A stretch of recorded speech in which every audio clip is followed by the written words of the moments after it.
ভিডিওতে আমরা তৃতীয় শ্রেণী দ্বিতীয় পর্যায়ক্রমিক মূল্যায়নের পরিবেশের 4 নম্বর স্কুলের প্রশ্নের উত্তরগুলো আলোচনা করব।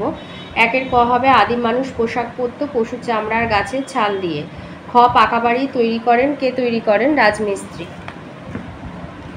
গ ভেড়ার লোম থেকে তৈরি হয় পশম। ঘ ভূমিকম্প প্রবণ অঞ্চলে কাঠ টিন দিয়ে ঘর বানানো উপযুক্ত।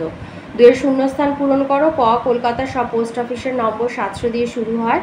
খ পাট হলো গাছের আঁশ। গ সাধারণত শীতকালে আমরা পশমের পোশাক বা উলের পোশাক লিখলেও হবে পরি। ঘ নানা জায়গায় ঘুরে বেড়ানো জীবনকে যাযাবর জীবন বলে। তিনে দিয়েছে বেমানানের নিচে দাগ দাও। কতে আছে মৌমাছি উই পিঁপড়ে। তো চিংড়িটা দিলাম, চিংড়ি জলচর প্রাণী, জলচর সন্ধিপদ প্রাণী, সেই জন্য চিংড়িটা বেমানান দিলাম। খতে দিয়েছে আলমারি হিটার লাইট টিভি। তো হিটার লাইট টিভি সবেতেই বিদ্যুৎ লাগে, তা আলমারিটা ওই জন্য বেমানান। 4 ঠিক না ভুল লেখো। ক পাহাড়ি অঞ্চলে খুব ঠান্ডা লাগে ঠিক। খ শন দিয়ে গামছা তৈরি হয় ভুল। গ চাষের জমি আর বাড়ির জমি আলাদা হয় ঠিক। ঘ বন্যাপ্রবণ এলাকায় নিচু জায়গায় বাড়ি তৈরি করতে হয় ভুল। পিনকোড আসলে বাড়ির নম্বর ভুল, পোস্ট অফিসের নম্বর। চ অ্যাপ্রন দেখতে রেনকোটের মতো, এটা ঠিক।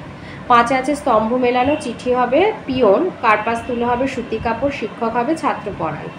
6তে 6টা প্রশ্ন আছে, বলেছে ক দিয়েছে পাকা বাড়ি কি দিয়ে তৈরি হয়। তো লিখবে পাকা বাড়ি তৈরি হয় ইট বালি সিমেন্ট লোহার রড স্টোন চিপ এবং জল দিয়ে। খতে দিয়েছে জীবিকা কাকে বলে, দুটি প্রাচীন জীবিকার নাম লেখো।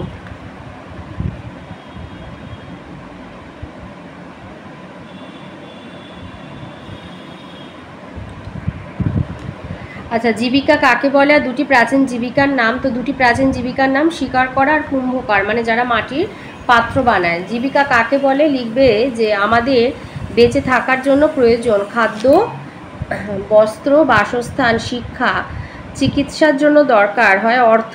সুতরাং যে কাজের মাধ্যমে অর্থ উপার্জন করা হয় তাকে বলে জীবিকা। গতে দিয়েছে খনিজ তেল থেকে কি করে সুতো তৈরি হয়। লিখবে খনিজ তেলের মধ্যে অনেক কিছু মিশে থাকে, ওই খনিজ তেল শোধন করে নেওয়া হয়, তারপর ওই তেল থেকে সুতো তৈরির উপাদান পাওয়া যায়, ওই সুতো থেকে কাপড় তৈরি হয়। আর এইভাবেই বড় বড় কলকারখানায় এসবই বড় বড় কলকারখানায় তৈরি করা হয়। ঘতে দিয়েছে পশম কাকে বলে কিভাবে পাওয়া যায়। লিখবে উলকে পশম বলা হয়। উল কথাটা আসলে ইংরেজি। আগে ভেড়ার লোম থেকে তৈরি হতো উল, এমনকি কোনো ছাগলের লোম থেকে উল পাওয়া যেত, তবে তা খুব বেশি পরিমাণে পাওয়া যেত না। এই উলকেই পশম বলা হয়। সেই উল বা পশম এখনও পাওয়া যায়। উঙো দিয়েছে ছিটে বেড়ার দেয়াল কাকে বলে। লিখবে কঞ্চির বেড়া তৈরি করে তার উপর মাটি লেপেও দেয়াল করা হয়, তাকে বলে ছিটে বেড়ার দেয়াল। চতে দিয়েছে বাড়িতে থাকে না কিন্তু স্কুলে থাকে এমন 12টা জিনিসের নাম লেখো। তো লিখবে chalk, duster, blackboard, bench, chair, table, map, বই, মনীষীদের ছবি, জানালা, দরজা, পাখা।